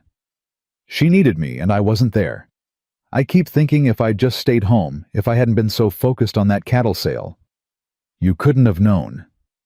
Margaret took his hand. "These things happen, Caleb. Women die in childbirth even when their husbands are right there. It's terrible and unfair, and it makes no sense. But it's not your fault. My head knows that. My heart doesn't. Then we'll work on your heart." She squeezed his fingers. Together. The boys noticed the change between them, of course. Children always noticed. "Mama." Tommy approached her one evening, his face serious. "Are you and Mr. Harrison together?" Margaret considered lying, then decided against it. Tommy was 11, old enough for truth. "We're getting to know each other better, seeing if we might suit. Like courting, something like that." Tommy was quiet for a moment. "Is he going to be our new father?" "I don't know, sweetheart. It's too early to say." "I wouldn't mind." Tommy's voice was small. "If he was, I mean. He's nice. He teaches me things and doesn't get mad when I ask too many questions. Pa used to get mad." Margaret's heart ached. "I know he did." "I loved Pa." Tommy looked up at her, his eyes too old for his face. "But he wasn't always easy to love. Mr. Harrison feels steadier." "He is steadier." Margaret pulled her son into a hug. "And whatever happens between me and him, he'll always care about you boys. That's not going to change. Promise." "Promise." Will was harder. At 14, he understood things his brothers didn't, and he was protective of Margaret in ways that sometimes bordered on fierce. "I need to talk to you," he told Caleb 3 weeks after the fever broke. Man to man. Margaret, who was nearby, started to intervene, but Caleb held up a hand. "All right." He looked at Will steadily. "Let's hear it." "My mother's been hurt before." Will's voice was tight with controlled emotion. "My pa, he wasn't. He meant well, but he wasn't reliable. He made promises he couldn't keep, chased dreams that never came true, left her to pick up the pieces every time things fell apart." "I know." "If you hurt her, if you let her down the way he did, I'll—" Will stopped, swallowed hard. "I don't know what I'll do, but I won't forgive you. Ever." Caleb didn't smile, didn't brush off the boy's threat. Instead, he nodded gravely. "You're right to protect her. She deserves someone who'll look out for her, fight for her. That's what a good son does." He paused. "And that's what I intend to do, Will. I'm not making promises I can't keep. I'm not spinning dreams. I'm offering your mother something real. A home, a partnership, a future built on solid ground. Is that enough for you?" Will studied him for a long moment. Whatever he saw in Caleb's face must have satisfied him, because slowly, reluctantly, he nodded. "For now," he said, "but I'll be watching." "I'd expect nothing less." After Will left, Margaret came to stand beside Caleb on the porch. "You handled that well." "He's a good boy, protective of his family. I respect that." "He wants to trust you. He's just afraid." "So am I." Caleb's arm slipped around her waist, a gesture that was becoming familiar. "But we don't let fear make our decisions, do we?" "No." Margaret leaned into him. "We don't." February brought thaw both to the land and to something inside Margaret. The frozen shell she'd built around her heart was melting, and what emerged was raw and tender and alive in ways she'd forgotten she could be. She and Caleb took walks in the evenings when the work was done, talked about everything and nothing, learned the rhythm of each other's thoughts. He kissed her for the first time on Valentine's Day, a soft brush of lips that made her knees weak. "Was that all right?" he asked, pulling back to search her face. "More than all right." Margaret pulled him back down for another kiss longer this time. When they finally broke apart, both were breathing hard. "I've wanted to do that for months," Caleb admitted. "Then why didn't you? Didn't want to rush you. Didn't want to be another man making demands before you were ready." Margaret touched his face, traced the lines around his eyes. "You're nothing like anyone else, Caleb Harrison. Nothing at all." They walked back to the house hand in hand, and Margaret felt something settle into place inside her. Not certainty exactly, but something close. A sense that she was finally where she was supposed to be with the person she was supposed to be with. The crisis came in early March without warning. A rider arrived at the ranch dusty and travel-worn, bearing a letter. For Mrs. Margaret Sullivan, from Vernon Sullivan, Silver Falls. Margaret opened it with trembling hands, a sense of dread pooling in her stomach. "What is it?" Caleb asked, watching her face go pale. Margaret couldn't answer. The words swam before her eyes, each one a blow. Vernon was claiming guardianship of her sons. He'd hired a lawyer in Helena, filed papers with the territorial court. As their closest male relative, he argued he had a better claim to raise them than a penniless widow living on another man's charity. The hearing was in 3 weeks. If she lost, she would lose her boys. The letter fell from Margaret's fingers. She couldn't feel her hands, couldn't feel anything except the cold spreading through her chest, freezing her from the inside out. "Margaret." Caleb's voice seemed to come from very far away. "Margaret, what is it?" She opened her mouth to answer, but no sound came out. The words in that letter had stolen her voice, her breath, everything. Caleb picked up the fallen paper. She watched his face as he read, watched it harden into something dangerous. "That son of a—" He stopped himself, his jaw tight. "He can't do this. He's doing it."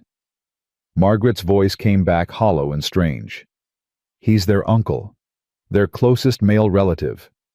In the eyes of the law be damned." Caleb crumpled the letter in his fist. "Those boys belong with you. Anyone can see that." "Can they?" Margaret felt herself starting to shake. "I'm a widow, Caleb. I have no property, no money, no husband. I'm living on another man's charity. Vernon has a business, a home, standing in the community. What judge is going to choose me over that? Any judge who takes one look at those boys and sees how much they love you. Love doesn't matter to courts. Security does. Respectability does." The shaking was getting worse.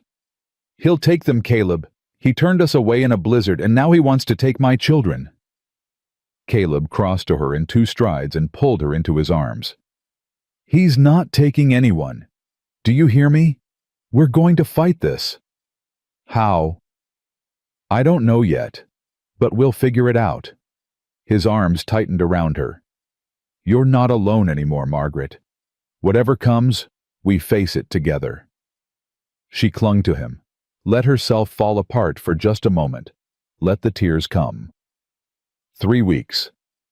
She had 3 weeks to find a way to keep her sons. The news spread through the ranch like wildfire. By evening, everyone knew. Mrs. Abernathy's face went white with fury. Charlie swore fluently in 3 languages. Even the ranch hand's rough men who rarely showed emotion looked grim. "That no-good snake," Mrs. Abernathy spat. "Vernon Sullivan wouldn't know how to care for a cactus, let alone 4 growing boys. This is about something else."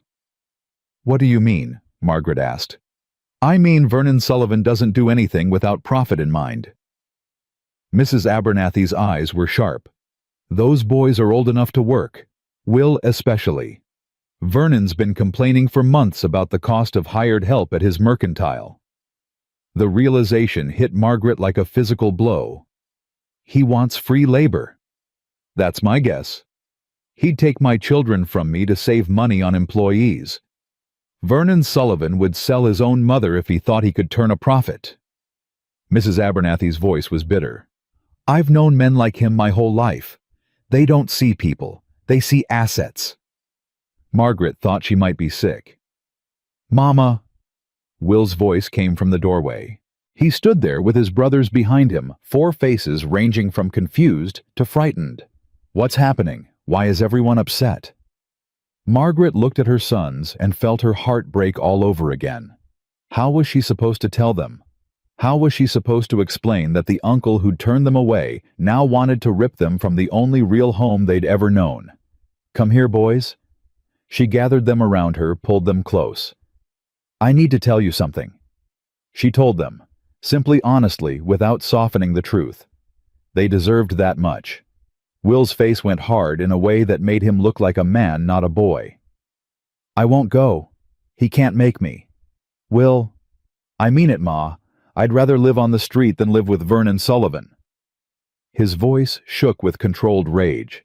"He threw us out, left us to freeze. Now he wants to pretend he cares about us." "It's not about caring." Tommy's voice was quiet, his mathematical mind already working. "It's about control, about money.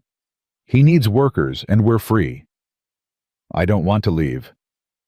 Benjamin's eyes filled with tears. "I like it here. I have friends here. The horses know me now. I want to stay with Mama." Henry crawled into Margaret's lap, clinging to her. "Don't let him take us, Mama. Please don't let him." "I won't, baby." Margaret held him tight, looked at each of her sons in turn. "I will fight this with everything I have. I promise you that." "We'll fight together," Will said fiercely. "All of us." "All of us," the others echoed. Caleb stepped forward. He'd been standing back, letting Margaret have this moment with her children, but now he moved to stand beside them. "I meant what I said. We face this together. All of us." He looked at each boy in turn. "I know I'm not your father. I'm not trying to be.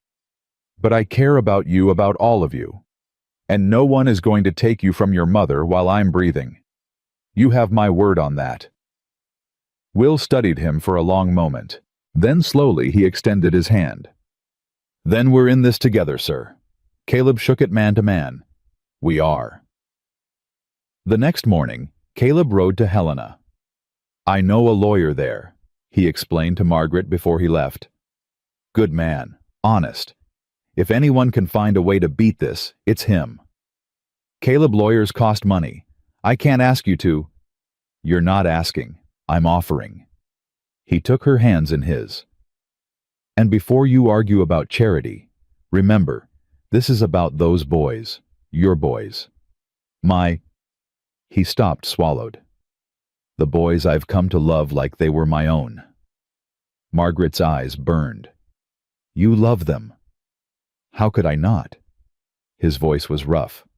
Will with his fierce loyalty and his hunger to learn. Tommy with his clever mind and his careful heart. Benjamin who sees beauty in everything.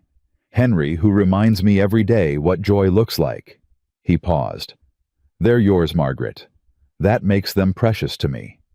She couldn't speak, could only rise on her toes and kiss him, pouring everything she couldn't say into that single gesture. "I'll be back in 3 days," he said when they finally broke apart. "Hold the fort until then." "I will." She watched him ride away and felt the fear threatening to swallow her whole. 3 weeks. They had 3 weeks. The days that followed were agony. Margaret went through the motions of work, of teaching, of caring for her boys, but her mind was elsewhere, constantly circling the same questions. What if they lost? What would happen to her sons? How would she survive without them? "You need to eat." Mrs. Abernathy pressed a plate into her hands. "You're no good to those boys if you waste away." "I'm not hungry." "I don't care. Eat anyway." The older woman sat down beside her. "I know you're scared, Margaret. Anyone would be. But you can't let fear steal the time you have."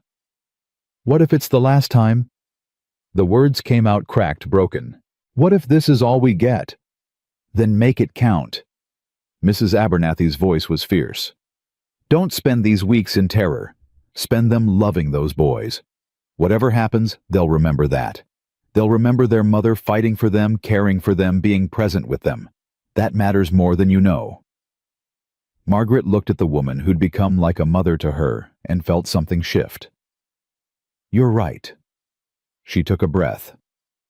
"You're right." She started eating. Caleb returned on the third day as promised. He brought with him a small, sharp-eyed man named Samuel Whitmore, who carried a leather satchel full of papers and looked like he hadn't slept in days. "Mrs. Sullivan." Whitmore shook her hand briskly. "I've been reviewing your case. It's not hopeless." "Not hopeless." Margaret latched onto the words. "What does that mean?" "It means we have angles to work." Whitmore spread papers across the kitchen table.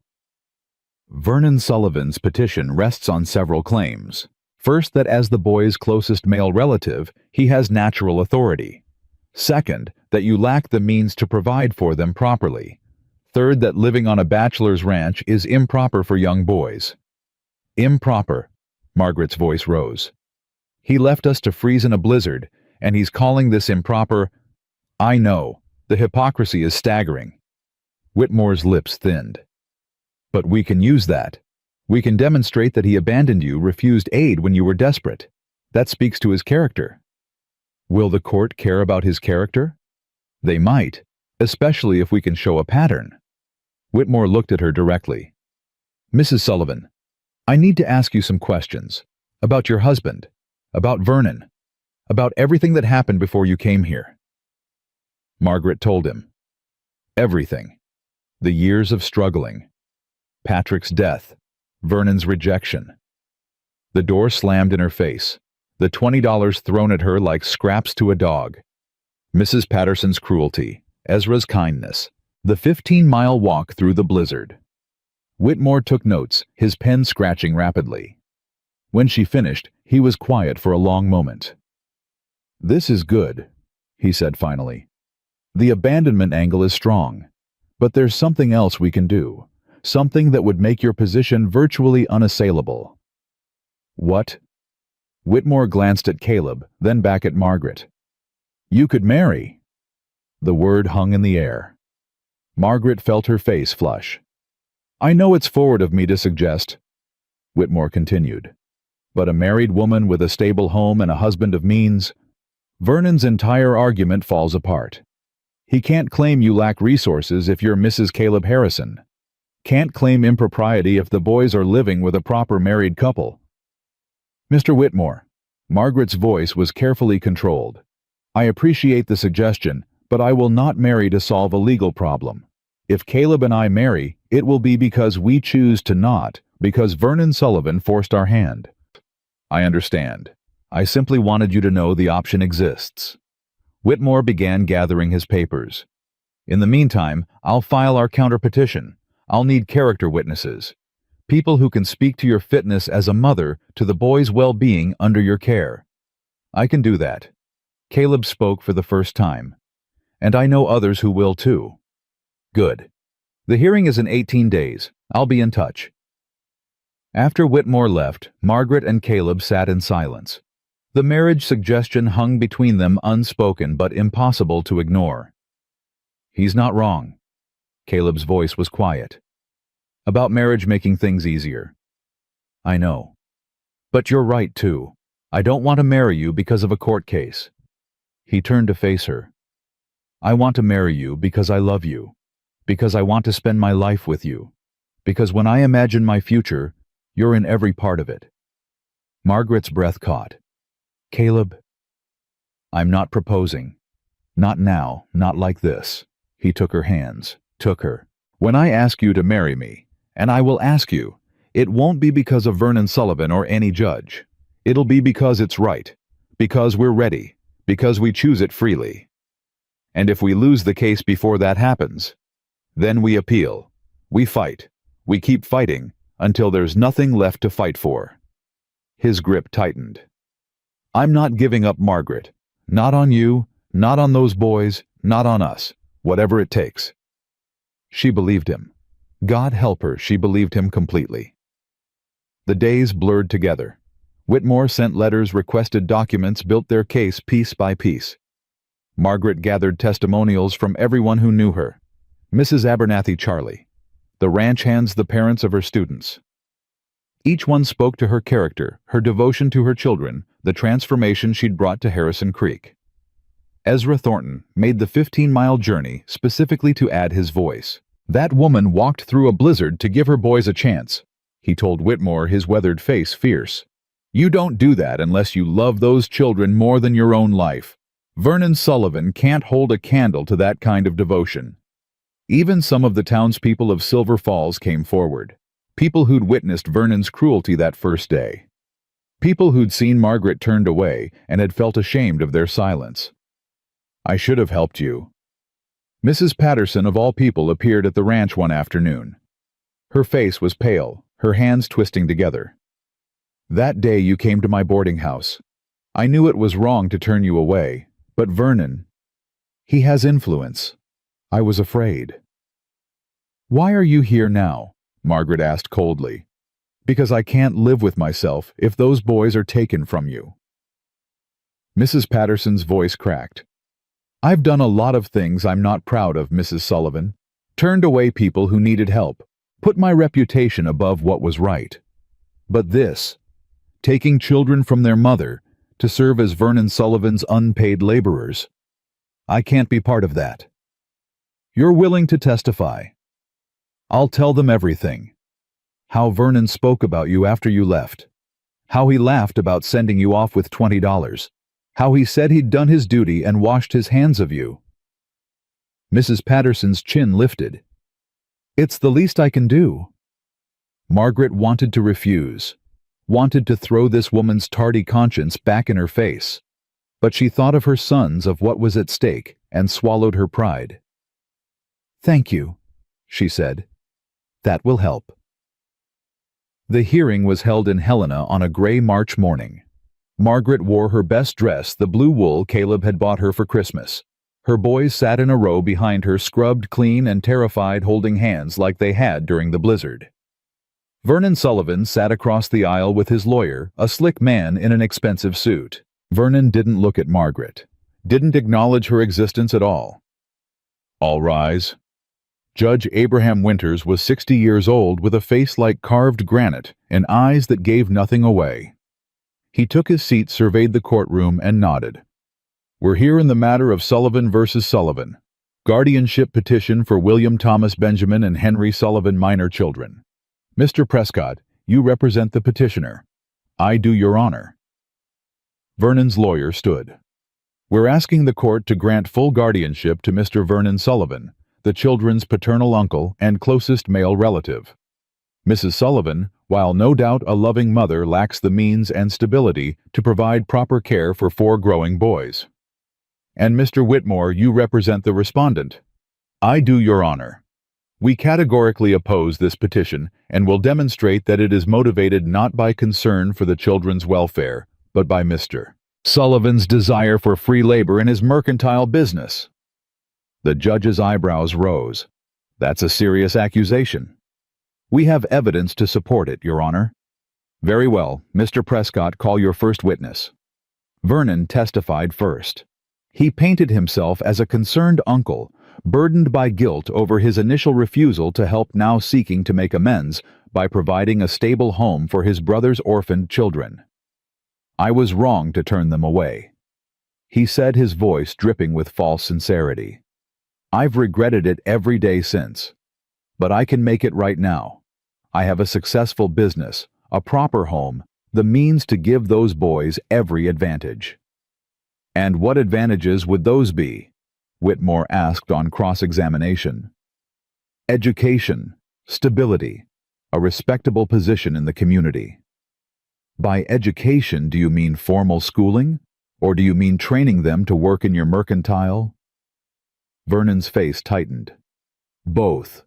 A boy needs to learn a trade. And by working in your store, they would save you the expense of hired employees, wouldn't they? That's not... Isn't it true that you've complained publicly about the cost of labor, that you've been looking for ways to reduce your overhead? I run a business. Of course I watch my expenses. And 4 boys working without wages would certainly help with those expenses." "Objection." Prescott was on his feet.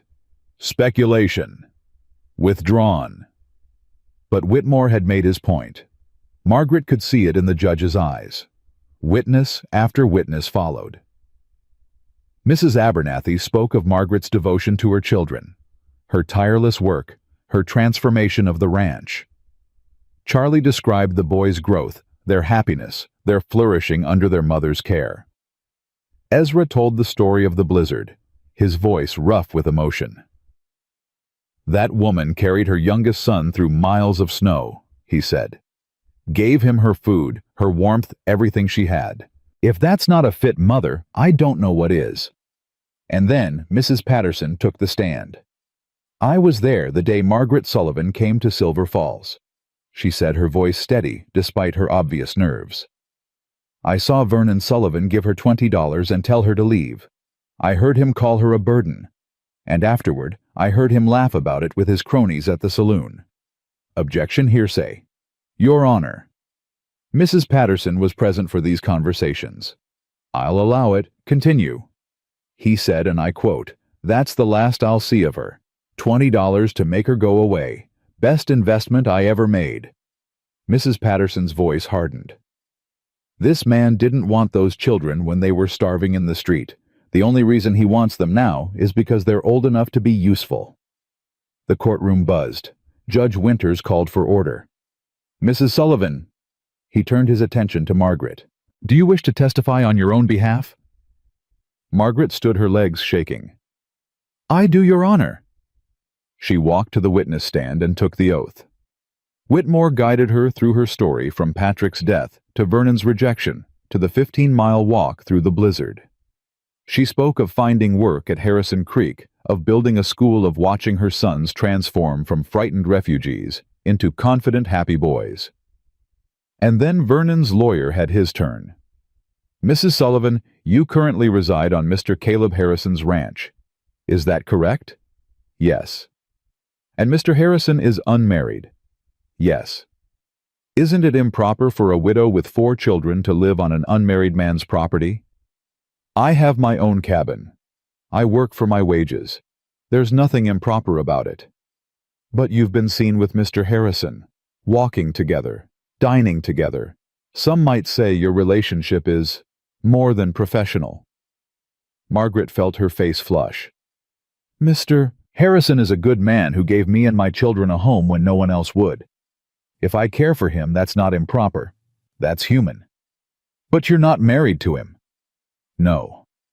"So these boys are being raised in an unconventional situation. A widow living on a bachelor's ranch, engaging in what appears to be a romantic relationship outside of marriage."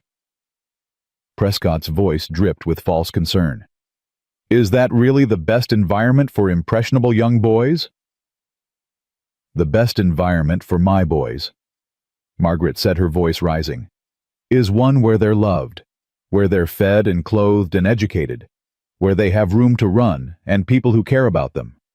Mr. Harrison's ranch provides all of that." "But surely a proper home with their uncle—" "Their uncle threw us out in a blizzard." Margaret was on her feet now, all the fear and rage of the past weeks pouring out. Their uncle gave me $20 and told me to figure it out. Their uncle watched us walk away into the snow and didn't spare a single thought for whether we'd survive the night. Mrs. Sullivan. Vernon Sullivan doesn't want my children. He wants workers.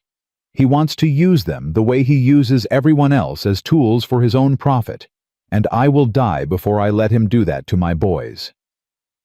The courtroom was silent. Margaret realized she was crying, tears streaming down her face, but she didn't care. Let them see.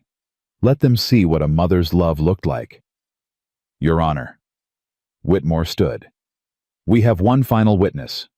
We call William Sullivan. Will walked to the stand with his shoulders back and his chin up. He looked so much like Patrick in that moment, but with something Patrick had never had. Steel in his spine, certainty in his eyes. William, Whitmore said gently, you're 14 years old enough to have your own thoughts about this matter. Can you tell the court what you want? I want to stay with my mother. Will's voice was clear, unwavering. She's the one who's taken care of us our whole lives. She's the one who walked through a blizzard to keep us safe. She's the one who taught us to read and made sure we ate even when she was hungry. And your uncle. Will's face hardened. My uncle is a stranger who shares our name. He's never cared about us, never visited, never wrote, never sent so much as a Christmas card. The only thing he ever gave us was $20 and a slammed door. And if the court grants him guardianship, then I'll run. Will's voice was flat with certainty. I'll take my brothers and we'll run. We'll find our way back to Ma no matter what any court says, because she's our mother and that's where we belong. The judge was quiet for a long moment after Will stepped down. He looked at the papers in front of him, at Vernon Sullivan, at Margaret, at the 4 boys sitting in the gallery. I've heard enough, he said finally. I'm prepared to render my decision. Margaret's heart stopped. This case is at its core about one question: what is in the best interest of these children? Judge Winter's voice was measured, thoughtful. I've heard arguments about means and stability and propriety. I've heard accusations and counter-accusations. But what I've seen more than anything else is a mother who would walk through fire for her sons, and an uncle who turned them away when they needed him most. He turned to Vernon. Mr. Sullivan, your petition speaks of concern for your nephew's welfare. But your actions tell a different story. You had the opportunity to help these children when they were desperate and you refused. You cannot now claim to care about them simply because they've become old enough to be useful to you. Vernon's face went red. Your Honor, I'm not finished. The judge's voice was sharp. I've also considered the testimony regarding your intentions. While I cannot prove that you seek these children for labor purposes, I find the accusation credible, given your history and character. He turned to Margaret. Mrs. Sullivan, you've demonstrated extraordinary devotion to your children. You've provided for them, educated them, and loved them through circumstances that would have broken a lesser woman. The fact that you reside on Mr. Harrison's ranch does not, in my view, constitute impropriety. You work for your living and maintain your own household. That is more than respectable. Margaret couldn't breathe. Therefore, I deny the petition for guardianship in its entirety. Custody of William Thomas Benjamin and Henry Sullivan shall remain with their mother, Margaret Sullivan, where it belongs. The gavel came down like a thunderclap. Margaret sat frozen, unable to process what had just happened. Then Will was there, throwing his arms around her and Tommy and Benjamin and Henry, all of them crying and laughing at once. We won, Ma, Will kept saying. We won. Across the aisle, Vernon Sullivan stood abruptly and stormed out of the courtroom. He didn't look back. Margaret didn't care. She had her sons. She had her home. She had everything that mattered. And when Caleb appeared beside her, his eyes bright with unshed tears, she had something else too. She had love. The ride back to Harrison Creek felt like a dream. Margaret sat in the wagon with her boys pressed close around her, unable to stop touching them, unable to stop crying. They were hers. The court had said so. No one could take them now. Ma. Will's voice was rough. You're crushing me. I don't care. She pulled him closer anyway. I almost lost you. Let me hold on a little longer. You didn't almost lose us. Tommy's hand found hers. We were never going to let that happen. We would have fought. All of us. I know, baby. I know. Caleb drove the wagon in silence, but every few minutes, he'd glance back at her, and the look in his eyes made her heart swell until it hurt. He'd stood by her through everything. Had spent his money on lawyers, had rallied the community to her defense, had never once wavered in his support. She loved him. The knowledge sat in her chest like a warm coal, steady and certain. When they reached the ranch, Mrs. Abernathy was waiting on the porch. One look at their faces told her everything she needed to know. Oh, thank the Lord. She rushed down the steps, gathering Margaret into a fierce hug. I've been praying every minute since you left. We won. Margaret's voice broke on the words. We won. Of course you did. Mrs. Abernathy pulled back her eyes bright with tears. There was never any doubt, not in my mind. The ranch hands appeared from every direction, drawn by the commotion. Charlie reached Will first, clapping him on the shoulder with rough affection. Heard you gave quite a speech in that courtroom, son. Will ducked his head, embarrassed. I just told the truth. That's all any man can do. Charlie's voice was gruff. Your pa would be proud. Margaret watched her son's face crumple for just a moment before he got control of it.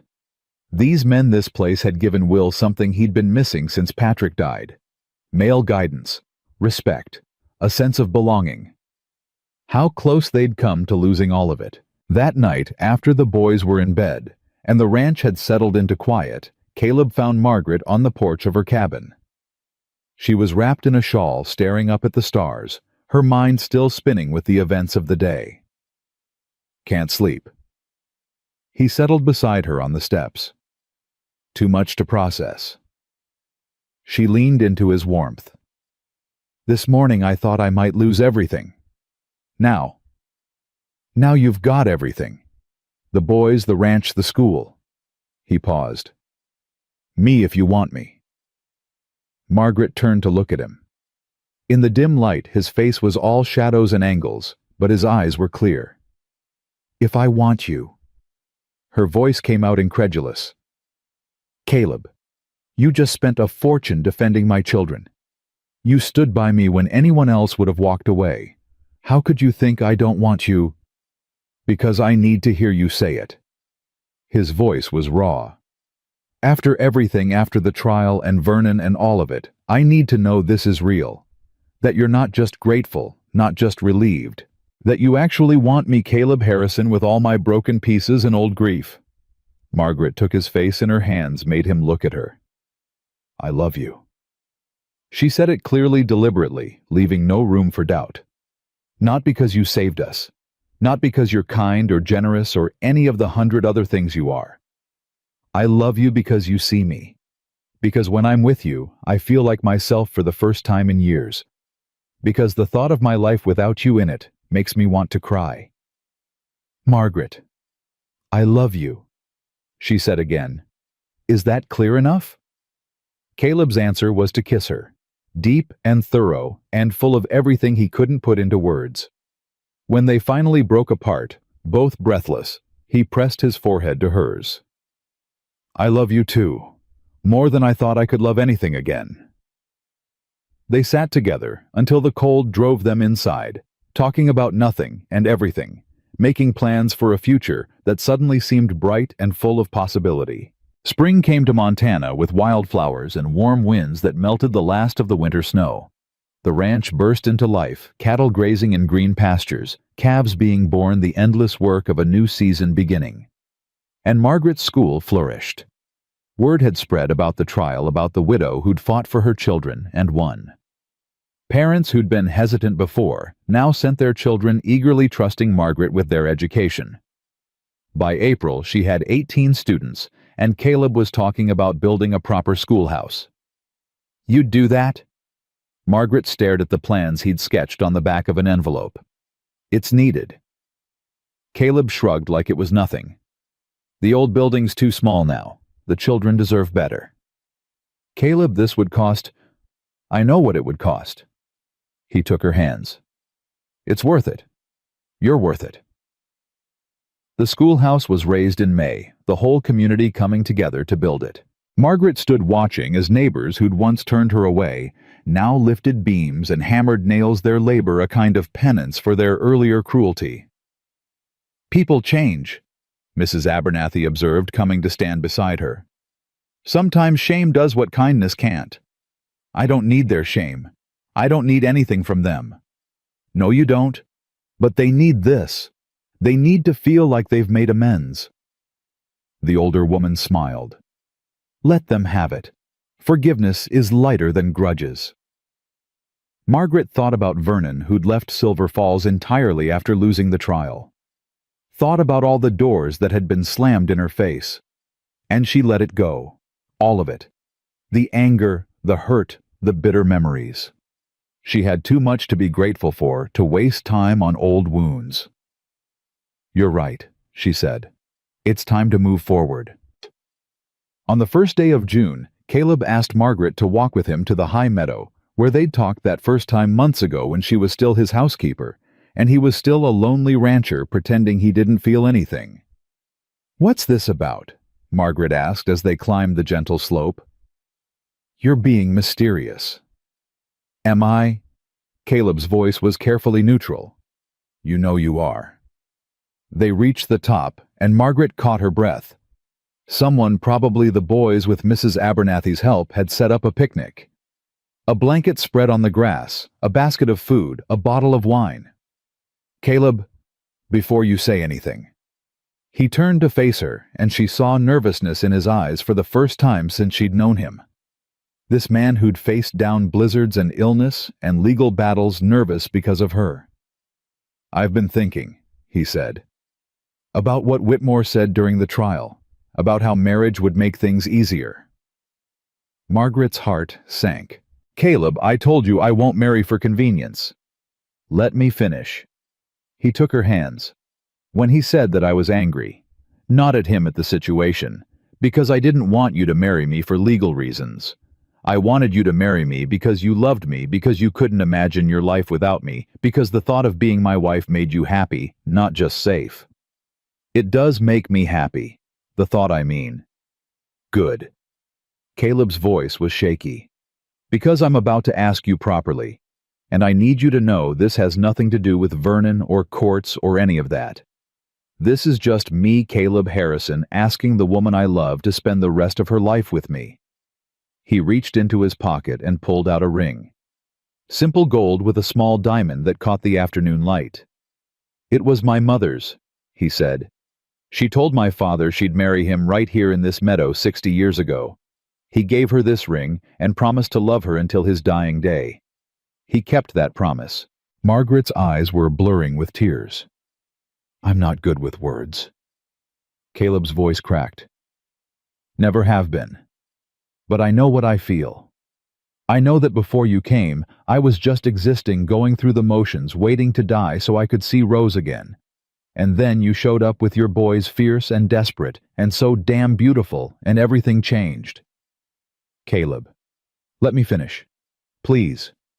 He took a breath. You taught me that it's possible to love again after loss.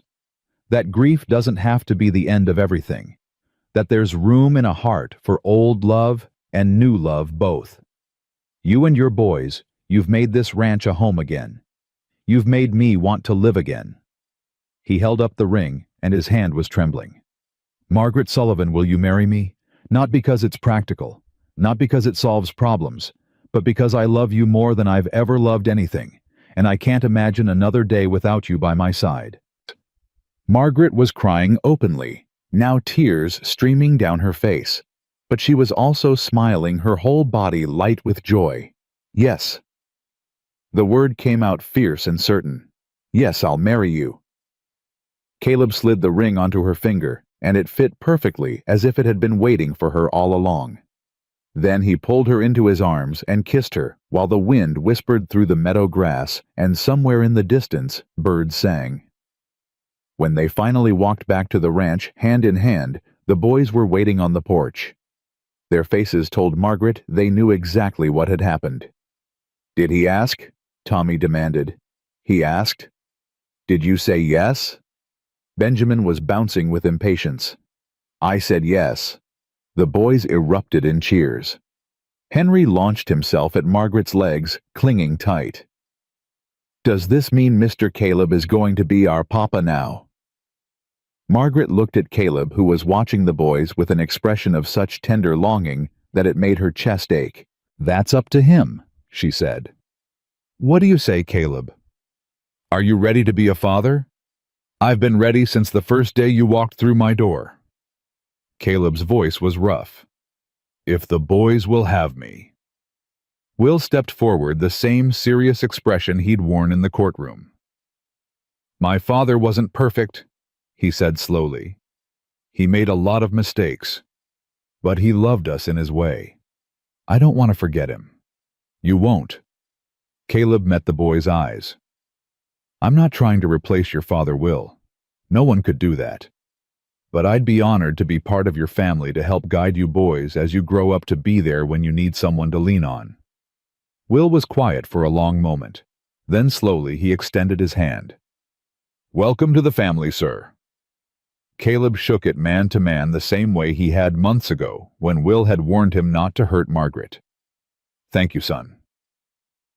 The wedding was held on the first day of July in the meadow where Caleb had proposed. The whole community came, ranchers and townspeople, and even a few faces Margaret didn't recognize. Father Murphy traveled from Helena to officiate, his weathered face beaming as he watched the couple exchange their vows. Margaret wore a dress of cream-colored silk that Mrs. Abernathy had been secretly sewing for weeks. Her hair was loose, crowned with wildflowers the boys had picked that morning. She'd never felt more beautiful. "You sure about this?" Will asked as he prepared to walk her down the aisle. "Last chance to run." "I've never been more sure of anything." Margaret squeezed his arm. "Thank you for being here, Will.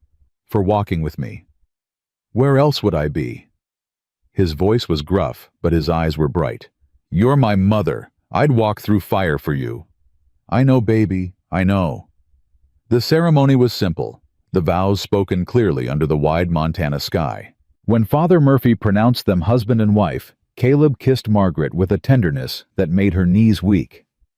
"Mrs. Harrison," he murmured against her lips. "I like the sound of that." "So do I." The celebration lasted well into the evening with music and dancing and more food than Margaret had seen in one place. The boys ran wild with the other children, their laughter ringing across the meadow. Mrs. Abernathy danced with Charlie, shocking everyone. Even the most reserved ranchers loosened up as the wine flowed and the stars emerged. "Happy?" Caleb asked as they swayed together in the firelight. "Completely." Margaret looked around at the scene, at her sons, healthy and whole and belonging, at Mrs. Abernathy, who'd become like a mother, at the community that had finally fully embraced them. "I keep waiting to wake up. This doesn't feel real." "It's real." Caleb pulled her closer. "Every bit of it. And it's just the beginning." Summer turned to fall, and fall to winter, and with each passing season, Margaret felt her roots sink deeper into Harrison Creek soil. She taught her students, watched them grow and learn and discover the world through books. She helped Mrs. Abernathy run the ranch house, took over more and more duties as the older woman's health began to fail. She lay in Caleb's arms at night and woke in them each morning, and the miracle of it never faded. And she watched her sons transform. Will, at 15, was nearly a man now. He worked alongside the ranch hands with easy competence, his skills growing daily. Charlie had started teaching him the business side of ranching, and Will absorbed it like a sponge, his quick mind finding the patterns in cattle prices and feed costs. "He's got a head for this," Charlie told Margaret one evening. "Could run this place someday if he wanted. He might want something else entirely. Maybe, but he'll have the choice. That's what matters. Tommy discovered a passion for medicine after helping treat an injured horse. Caleb ordered him books on veterinary science from Denver, and Tommy devoured them, eventually asking if he could apprentice with the doctor in Silver Falls. "Are you sure?" Margaret asked. "It's a long way to ride every day." "I'm sure, Ma. I want to help animals. Maybe people too someday." Tommy's eyes were bright with purpose. "I think I found what I'm meant to do." Benjamin's drawings covered every wall of the ranch house. He'd developed a talent for capturing the Montana landscape, the horses, the daily life of the ranch. Caleb had sent some of his sketches to an artist friend in San Francisco, who'd responded with enthusiasm and an offer to mentor the boy when he was older. "Your son has real talent," the letter had said. "With proper training, he could go far." And Henry, sweet little Henry, simply flourished. He followed Caleb everywhere, chattering constantly, asking endless questions. Caleb answered every one with patient attention, teaching him to ride, to care for animals, to be kind and strong and good. "Papa Caleb," Henry had started calling him. The first time he'd said it, Caleb had turned away quickly, but not before Margaret saw the tears in his eyes. On a cold December evening, 1 year after Margaret had first arrived at Harrison Creek, she sat with Caleb in front of the fire, a truth burning in her chest that she could no longer contain. "I have something to tell you." Caleb looked up from the book he'd been reading. "What is it?" Margaret took his hand and placed it on her stomach. For a moment, he didn't understand. Then, his eyes widened, his breath catching. "You're pregnant." Margaret's voice trembled. "About 3 months along. The doctor confirmed it yesterday." Caleb's face underwent a transformation. Joy, fear, hope, and terror all flickering across his features in rapid succession. "A baby." He said it like a prayer. "Margaret, a baby." "I know you're scared." She covered his hand with hers. "After what happened with Rose. But this is different. I'm healthy, the doctor says everything looks good, and I'm not going anywhere." "You can't promise that." "No, I can't. But I can promise that I'll fight like hell to stay. For you, for the boys, for this baby." She tilted his chin up, made him look at her. "I've lost a lot in my life, Caleb. I know what grief feels like. But I've also learned that fear can't stop you from living. You taught me that." "I'm terrified." His voice cracked. "The thought of losing you? Then be terrified, and stay anyway. Love anyway. Hope anyway." Margaret kissed him softly. "That's all any of us can do." They told the boys at Christmas, gathered around the tree, in a scene that felt like a deliberate echo of the previous year. A baby. Will's face was unreadable. "A brother or sister for you boys." Margaret watched them carefully. "How do you feel about that?" "I feel like this house is about to get a lot louder," Tommy said dryly. Benjamin grinned. "I'm going to teach the baby to draw—" "Can I name it?" Henry demanded. "I have good ideas, like Thunder or Captain." "Those are horse names," Will pointed out. "They're good names." Laughter rippled through the room, easing the tension Margaret hadn't realized she was holding. "We'll figure out the name together," she promised. "All of us, as a family." Will was quiet for a moment longer. Then slowly a smile spread across his face. "A baby," he said. "Our family's really growing. It really is. I'm glad, Ma." He met her eyes, and she saw the boy he'd been and the man he was becoming all at once. "You deserve this. You deserve all of it." Margaret pulled her eldest son into a hug, not caring that he was almost too big for such things now. "Thank you, Will, for everything." The baby came in August, on a day when the Montana sky was clear and blue and endless. Margaret labored for 12 hours, Caleb never leaving her side, his hand in hers, through every contraction. "You're doing so well." His voice was steady, but she could see the fear in his eyes. The memories of another woman, another baby, another outcome. "I'm going to be fine." Margaret gasped through the pain. We both are. And they were. Rose Margaret Harrison entered the world screaming, her tiny fists waving in fury at being evicted from her warm home. She had Caleb's gray-blue eyes and Margaret's auburn hair, and she was the most beautiful thing either of them had ever seen. A girl. Caleb held his daughter with trembling hands, tears streaming down his face. Margaret, she's perfect. She is. We should name her after... He stopped, swallowed hard. After Rose. Margaret understood without being told. Your first wife. Our daughter's namesake. You wouldn't mind? I think it's fitting. Margaret touched the baby's downy head. Rose Margaret. Honoring the past while building the future. I love you. Caleb's voice broke. God, Margaret, I love you so much. I love you too. Now bring me our daughter. I need to hold her. The boys crowded into the room an hour later, fighting over who got to hold the baby first. Will won by virtue of being the oldest, cradling his tiny sister with infinite care. She's so small, he said wonderingly. Was I ever this small? Smaller. Margaret smiled at the memory. You were born early, fit in the palm of your father's hand. I'm going to protect her. Will looked up, his expression fierce.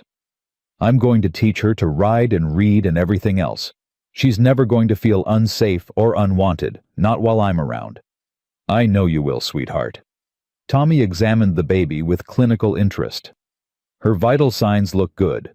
Strong grip, clear eyes, good color. Doctor, Sullivan already making diagnoses. Caleb ruffled his hair. Save some for medical school. Benjamin was already sketching, capturing the scene with quick, sure strokes, and Henry just stared at his new sister with wide eyes. She's really going to stay? He asked. Forever. Forever. Margaret reached out to pull him close. She's part of our family now, just like all of you. Good. Henry nodded decisively. I like having a sister. Can we teach her to say my name first? We'll see, baby. We'll see. Later that night, after the boys had been shooed away to bed, and Mrs. Abernathy had fussed over mother and child. To her satisfaction, Margaret lay in the quiet room with Rose sleeping in the cradle beside her, and Caleb stretched out in the chair he'd refused to leave. I keep thinking about a year ago. Margaret's voice was soft, drowsy. Standing in the snow outside your door, sure I was about to be turned away again. Sure my boys and I were going to die out there in the cold. I remember the first time I saw you. Caleb's voice was equally quiet. You looked half dead, but your eyes were fierce, determined. I knew right then you were something special. I thought you were going to refuse us, the way everyone else had. I almost did. The confession was painful. I was so closed off, so determined to stay alone. But then I looked at your boys, at their scared faces, and I remembered what it felt like to lose everything. I couldn't do that to someone else. You saved us. You saved me right back. Caleb reached for her hand. I was dead inside, Margaret, just going through the motions. You brought me back to life.